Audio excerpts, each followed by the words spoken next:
And welcome back to Frankly Speaking. I'm your host, Frank. It's interesting times we're living in as we see the continued rapid growth of government and power all over the place. I'm talking to many of my classical liberal friends on the right and the conservative side of the aisle, that are beginning to lose faith in the system slowly but surely. They're starting to see that there may be some inherent problems with democracy. Many are pointing toward a dubious election, or at least that's what they believe. A government that in many respects has gone rogue in a lot of different ways politically. And for that matter, an infiltration within sort of the greater ideological principles of the nation that are from a far left origin. Things and ideas and principles that just 10, 15 years ago nobody would have thought of.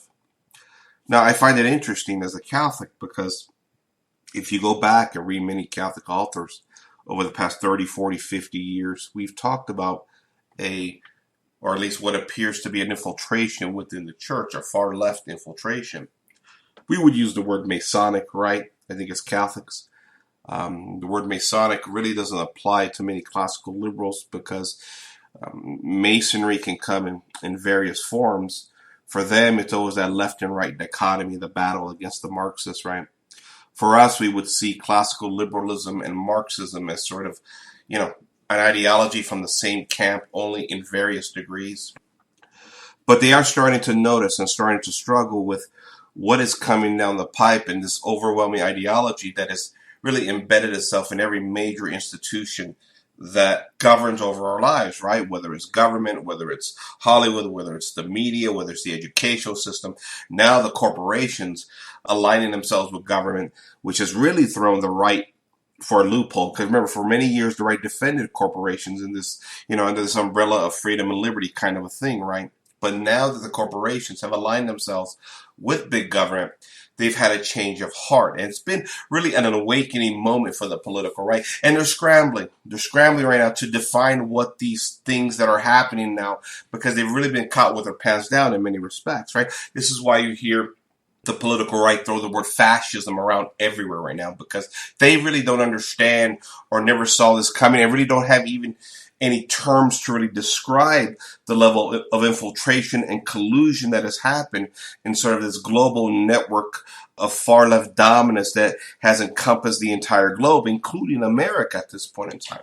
So fascism is a very convenient word that is used for them to say, okay, these are a bunch of bad guys over here, right?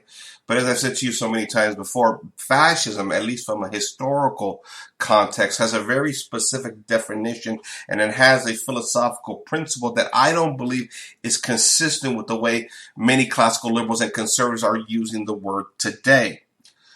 I think quite simply, as many Catholics and integralists and even some distributists have pointed out, and I'm not a distributist, but as many distributors have pointed out, the rise of the corporation and this alliance with big government is really the end result of the free market system and the consolidation of power, right? How corporations in time and space have taken up more and more bigger sector of the economy, consolidating power, paying workers less money, and really under the umbrella of freedom and liberty, acquiring as much power for every individual corporation as you can acquire without any limitations at the end of the day. And this is where the right is struggling. And this is why I believe there's also a division in the right-wing camp right now on the conservative side, how to deal with these problems.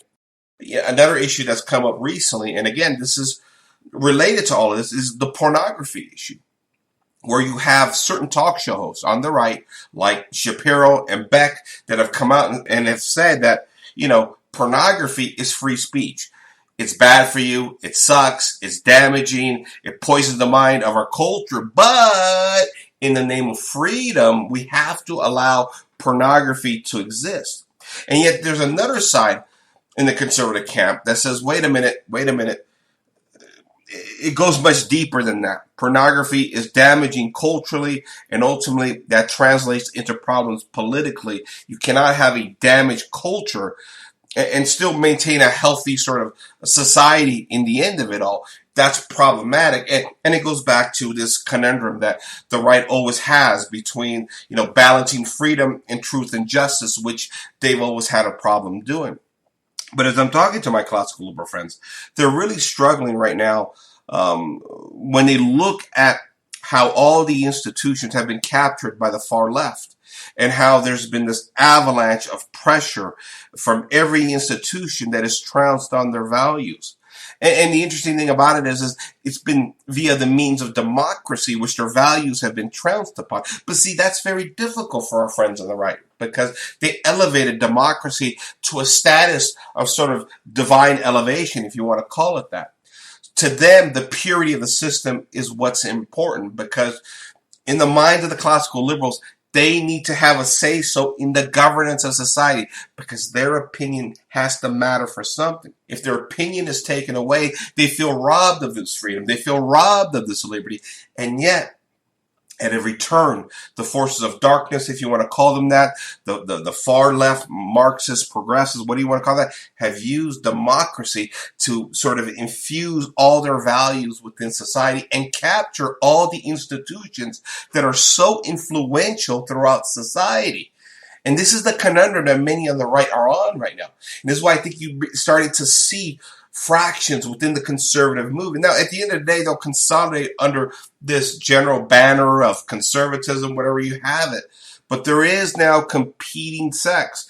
And I'll say it again. I think once Limbaugh passes away, who was a unifying force, that left a void open in the conservative movement about where the conservative movement actually went. I do believe Limbaugh was that influential on the political right. He was the big voice on the right. And so now we have a bunch of smaller sort of philosophical ideologues on the right trying to figure out not only who the leader is, but where the movement goes, especially after an election cycle that has seen the right really be thrown into a loop in regards to how we even deal with elections at this point in history, right? They claim, not me, but they claim that there's some irregularities in this election. And in that sense, we're all trying to figure out, at least they're trying to figure out, how you deal with an election and how we move forward if the electoral process has become dubious, if it has been made fraudulent by forces that be. And it goes back to the basic moral principles that the right holds, a certain standard of principles in regards to democracy, that it is the basis of truth in our civilization, while the left comes in playing without the same moral principles or standards of truth, and they're willing to steal elections. And then when you start to get the political right, the debates, if anything can be done about fraudulent elections, where do you go from here? And see, what's interesting is while many conservatives now are starting to see in shock and horror how far deep the infiltration of Marxist ideology, what we Catholics would call Masonic ideology, has infiltrated into the institutions. For us Catholics, it really isn't a surprise, right? We've had Catholic authors and writers and philosophers tell us that this infiltration was real, not just in the church, but in the greater society at large. I remember, when was it, back in the early 90s, there was a book written, I don't remember the name of the book. I don't know if it was written by Bob and Penny Lord. They were two older Catholics that wrote about the saints. I think it was them, but I could be wrong. But they wrote a book on Medjugorje, right? And I'm not interested in getting into Medjugorje. I know there's questions there and that many people have, maybe some problems there. But the book was interesting in the sense that in the process, I believe, and I'm trying to remember, I could be wrong here, but there was a book written in the early 90s by some Catholic authors, and I believe it had to do with Marian apparitions. But in the process of that book, or in the text of that book, they kind of get into sort of the conspiratorial aspects of, again, Soviet infiltration into our culture. And in that book, they highlighted how the Soviet Union planned to hijack the Catholic Church. Interesting enough, in this book, a story was told, and again, I'm just kind of shooting from the hip here. It's been about, 25, 30 years since I read this book, but of an incident that happened, I believe it was in France. Again, I'm giving you rough details here, but there was one night a car accident involving a Catholic priest. and this priest was rushed to a hospital. And in the midst of this car accident that happened, he had a briefcase of papers that flew out all over the place. The briefcase was broken open in the midst of the accident. And what they found was, in these paperworks, was an elaborate plan for the Soviet Union to infiltrate the Catholic Church via the priesthood. And it's interesting because then we have Belladad, of course, that testifies before Congress. I believe 1940s, I'm going off the top of my head here again, who testified, I believe she said it was like 1,100 priests entered into the Catholic Church via the Soviet Union with an attempt to undermine the church from within. Now, it's interesting, here we are, post-Vatican II, a lot of the problems of modernity, a lot of problems of the post-Vatican II church, and we see a lot of these far-left elements in the church. And while, as Catholics, we really can't go out definitively and accuse somebody of being a communist or a Marxist or a Mason, you need definitive proof, we all have a very skeptical eye about the things we're seeing in the church today, right? And my argument to my classical liberal friends, those that are willing to listen to these arguments, of course, because not most aren't, because democracy and republicanism is really a religion of sorts, right? It's almost like trying to convert a Protestant in many ways. And so many people are cut off by this ideology. And I've been telling my friends on the political right, listen, if we Catholics are honest enough with ourselves to admit that there's been possibly some infiltration within the Catholic Church, how much more so can we expect to be infiltration within every other worldwide institution that there is? And look what we're seeing today. Look what we're seeing in America today, and really worldwide for that matter. Is there an institution? Is there a sector of the economy? Is there that has not been affected by far left Marxist politics at this point in history? I can't think of one. I mean, and there may be some obscure industry out there or sector out there that hasn't. But you look at it again, Hollywood, the media, corporations, the educational system, governments, I mean, you name it. It's a full frontal assault from every direction right now. You can't turn on the TV. You can't go outside, look at the billboards. Businesses are capitulating left and right to certain standards of political correctness. You're getting it from the government. You're getting it from the state government. You're getting it from every direction. And some conservatives I'm talking to are starting to see this problem. And they're starting to get scared about what they see. Because the utopian vision of how democracy is supposed to work is being wiped out before their very eyes. And for these people, democracy, republicanism, the founding principles, this was always religion to conservative right. And we here, of course, in the integrity side have said, hold on, time out. There may be some elements of democracy that can be applied to civilization, mainly at a local level, but democracy has always been the primary tool that has always been used by the far left to infiltrate their values, precisely because most people reject those values oftentimes, or historically have. Now everybody seems to be embracing them, right? Especially the millennial generation, right? But, you take something like France and the French Revolution. What are we told about all these grand revolutions of liberalism throughout the 19th century specifically? That, well, it was an underswell of the peasantry who were being oppressed, and there was famine, and they rose up to take their country and bring about democracy we call freedom and liberty, right? Wrong. It's like historian Charles Colomb says, basically every revolution since the Enlightenment has been done not by the peasantry class, not by the lower classes, but those that have the most to gain, those that are second in command, by overthrowing, the political powers that be at the time. It's usually a bourgeois class. In fact, I was talking to my friend Anthony from the Knights of Christendom. He read to me a quote, how even Karl Marx referred to sort of these revolutions as bourgeois, not as an underclass swell. I mean, you look at the American Revolution, for example. Again, I'll quote historian Charles Colomb. You had 1/3 revolutionary, 1/3 royalist, and 1/3 didn't care. They were trying to feed their families. And those that are trying to feed their families are the lower classes, right? Because it is the middle classes or the bourgeois classes that have sort of the comfort and the abilities to be ideological in a political sense, right? The poor are trying to feed their family. And it's the same thing here in America today. Many conservatives tell me, well, Americans are going to rise up. They're going to rise up and take back America, right? Wrong. You know how many Americans are struggling today? Despite all the claims of freedom, prosperity, that we're the greatest economic system in the history of the world. Despite all that, there's many Americans that are struggling. They don't have time to pick up a gun. They don't have time to make a sign and march to D.C. It costs too much money just to fly down to D.C. They're trying to pay their health care bills, which have skyrocketed since Obamacare. Not to mention all the inflation. Not to mention all the debt usury system of the mortgage system and the banking system and the car payments. Most people don't have this ability. Most people in the lower classes in any given generation, in any given nation, don't care about politics. They're just trying to feed their families. And this is why these revolutions are always bourgeois revolutions. And this is what we've learned through history. But we've been told the lie.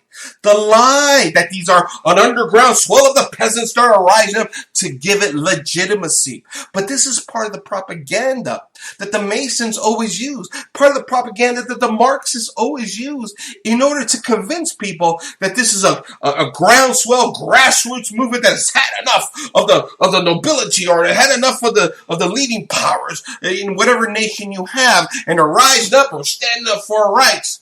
Right? But here we are.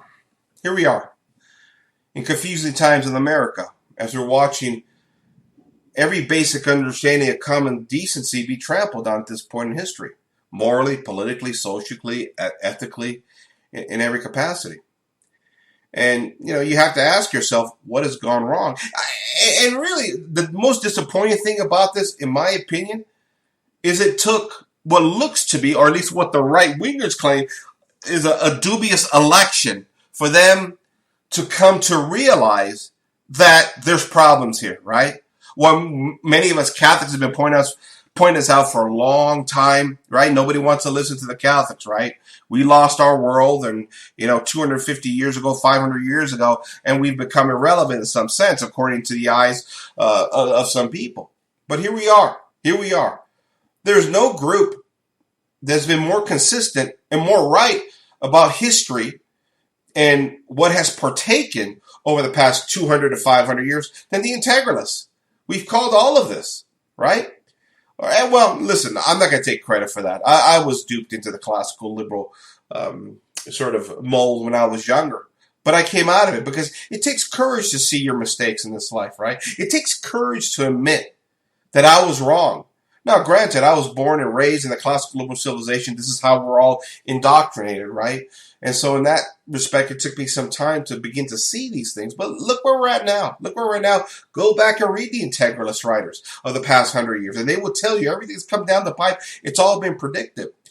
Because despite the idealistic notions and the utopian notions of what republicanism, democracy, and all this freedom and liberty stuff was, it was the preferred tool of the Marxists, of the communists, and of the Freemasons to take over our civilization. Until we begin to realize that. And see, here's the problem. The right won't realize this until they find true religion. And that was my great awakening, was I had a reversion back to my faith about 10 years ago, let's call it now.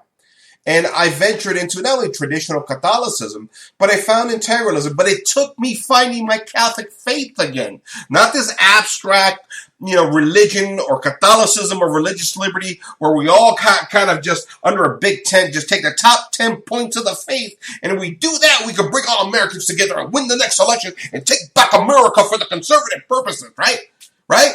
No, it takes true faith. That's what I keep telling you. And if you don't have true faith, the faith of your ancestors, that faith that your ancestors died and fought for, they shed blood and tears and sweat to pass this faith on to you. And so many Catholics, sons and daughters of the church have willy-nilly abandoned this faith, all in favor of democracy, all in favor of enlightenment principles, because they believe it accommodates their lives a little bit better.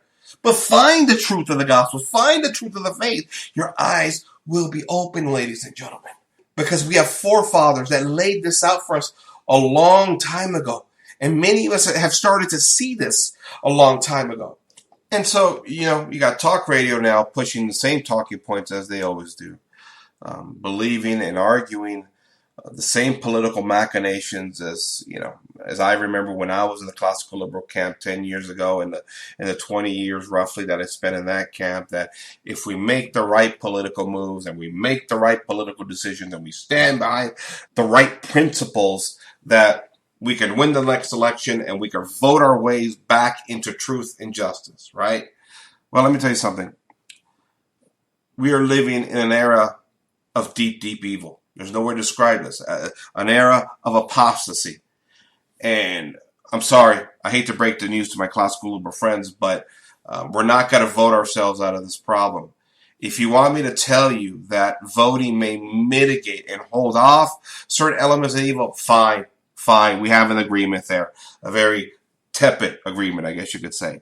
But there is no way that a civilization can vote themselves out of this civilizational crisis when they voted themselves into this civilizational crisis to begin with.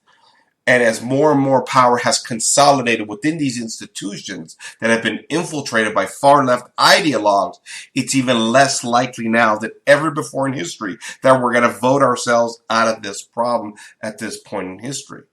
I keep telling you, and I keep telling you guys here, despite all the claims of freedom, liberty, and prosperity, what the political right never wants to acknowledge is the abject moral collapse of our civilization in the time span that they have governed. They may claim material success. And this is the problem I have with the political right today. I keep telling you guys, right? When we define what the greatness of America is, it's reduced down to naturalistic principles, naturalistic causes, right? Freedom, liberty, prosperity, all that kind of stuff. And that's their claim to fame. Now, I would argue some of those claims are dubious, especially the prosperity part when we're running massive deficits at every level. I think our prosperity will be short-lived in the eyes of history. Okay, prosperity means true profitability in a true sense, not borrowed money that's distributed out. But even if I grant you the point of material and natural prosperity, what about the utter collapse of civilization, culture, and the family? If you're going to take the credit for all this great prosperity, which I'm not convinced on, but if you're going to take the credit for it, then you got to take the blame for the civilizational collapse that we're all suffering through. I mean, it's just logical that argument follows in that line. You can't pick and choose what you believe. Gives your position the strongest point. We have to acknowledge here that we have a civilizational crisis and a dark cloud, a satanic dark cloud that has descended over Western civilization that classical liberals believe they can vote themselves out of. It's not going to work that way. The vote is the reason why we're here in many respects. Why? Because of propaganda, manipulation, and now the least of which, of course, that most people are willing to talk about is irregularities in the election process itself, right? This is how far our civilization has fallen. And it's time that we start asking questions. Now, the big problem that I see here, and the big denial of classical liberals, is the fact that prosperity, well, I don't want to say prosperity, but we have a comfortable life, right? We're all fat and lazy. We all got our gluttony. We all got our sloth. We all got our lust. We all got our vices. We've been fed all these sins, the 7 deadly sins in many respects, in order to keep us quiet, to keep us comfortable in many respects. And as long as the sins are being fed to us and we've rewritten the rules of God, we've rewritten our theology, we have rewritten our principles of moral truth, these vices keep us satisfied. It's been a beautiful strategy by Satan in many respects. You don't throw it all out. You don't make the same mistakes as the Bolsheviks did, who used brutality in order to force people to accept their system. Here, they're kind of giving us, little sweets. They're giving us treats here in order to keep us from ultimately rising up, whatever it is that classical liberals do. Again, I'm not a revolutionary. I don't believe in any concept of revolution. I don't believe in any of that. Never have. That is a classical liberal. That is a sort of a conservative sort of notion that when things go wrong, you pick up your guns and you take back your country, right? As a Catholic myself, I don't pick up guns. in the sense that, we start revolutions in order to acquire power. We pick up our rosary and we promote the tenets of our faith that will solve most of these problems anyways. If we got a healthy civilization that actually believes in the faith like the old world, you see healthy civilization, you see healthy cultures, and you see families intact.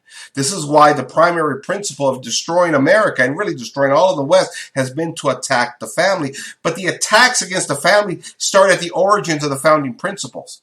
Right? That's one thing as Americans we don't want to admit. It's why Americans have never been good at maintaining families. It's why in many respects Americans don't even understand what the concept of family really is, right? I mean, even Limbaugh used to say all the time, listen, once you hit the age of 18, if you're not out there making $1 quadrillion and working hard, you're a loser, living with your parents in your basement, right? Well, listen, there's different concepts of how, again, we talked about this before, how children are supposed to leave the nest, right? 18 years old, in a world full of drugs, pornography, sexual license, manipulation of the economy, an educational system that's trying to brainwash you.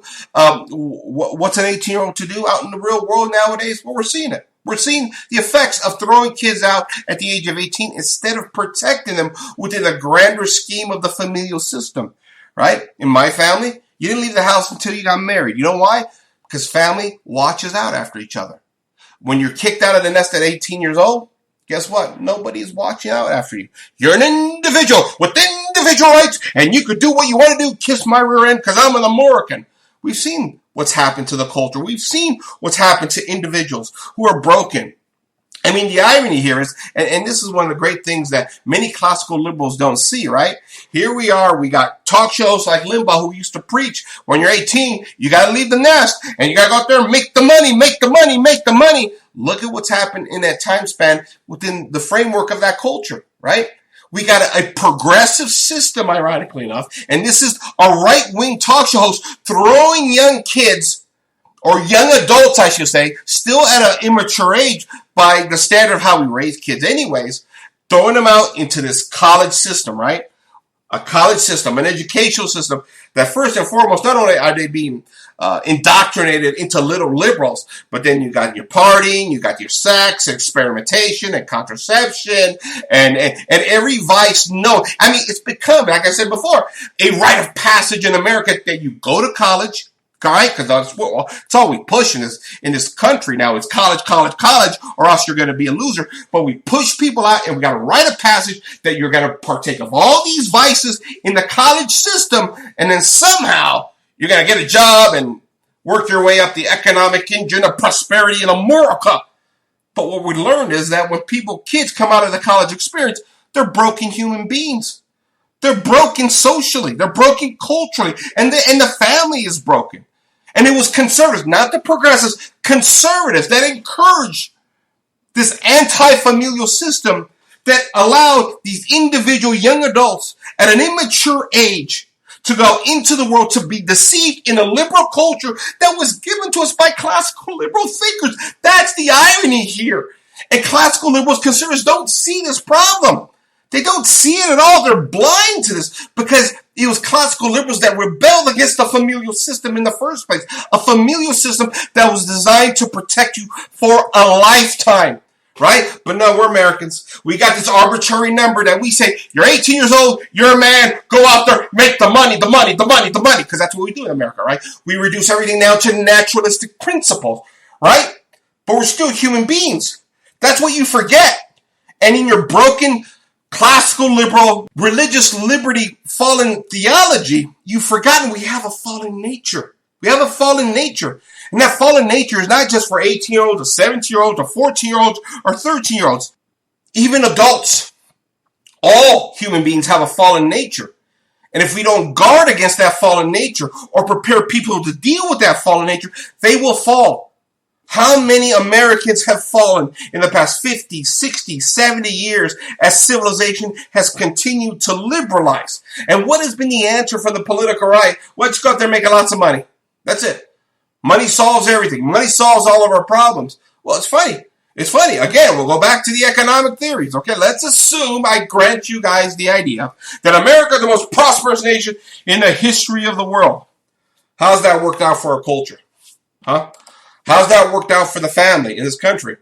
Because we've never seen a culture and a family so decimated by the rot that's been presented by the liberal culture. A liberal culture that, again, originated with the classical liberals, not the progressives. Remember, the progressives are children. They are a child of the classical liberals. They just taken the principles of liberalism to the most logical conclusion.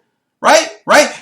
Classical liberals didn't even put the name of God in the Constitution. Never mind acknowledging what first principles are in the Constitution or really in any governmental document or any foundational document of the country. They never even put first principle. They don't even name God here. And we throw people out into a secular world with no principles other than follow your own ambitions and make the money.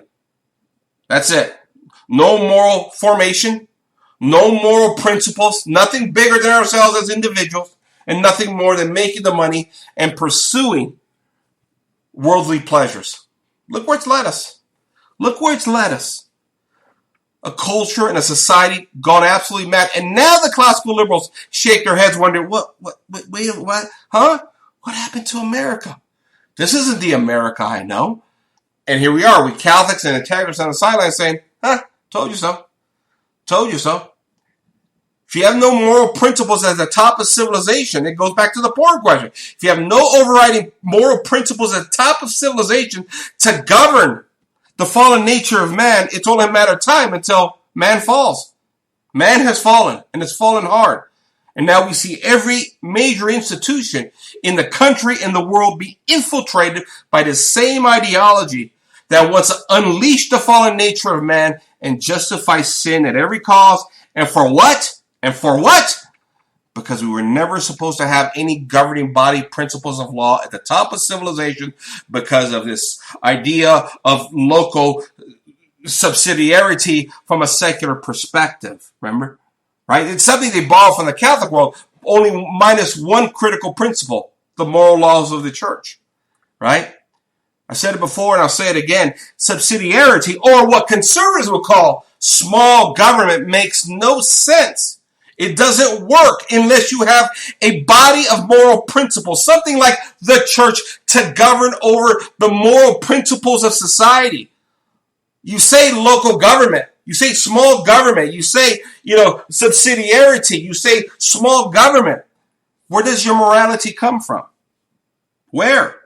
Every individual gets to decide. You know how stupid that is? How utterly, I'm not even gonna sugarcoat it.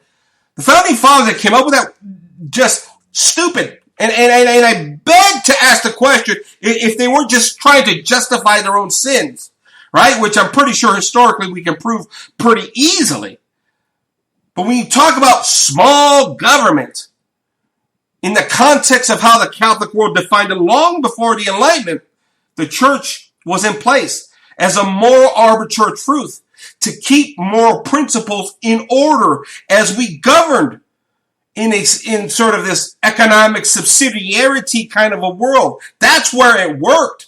That's why local government always worked in the Catholic world. And yet in America, government has grown and grown and grown and grown since the founding.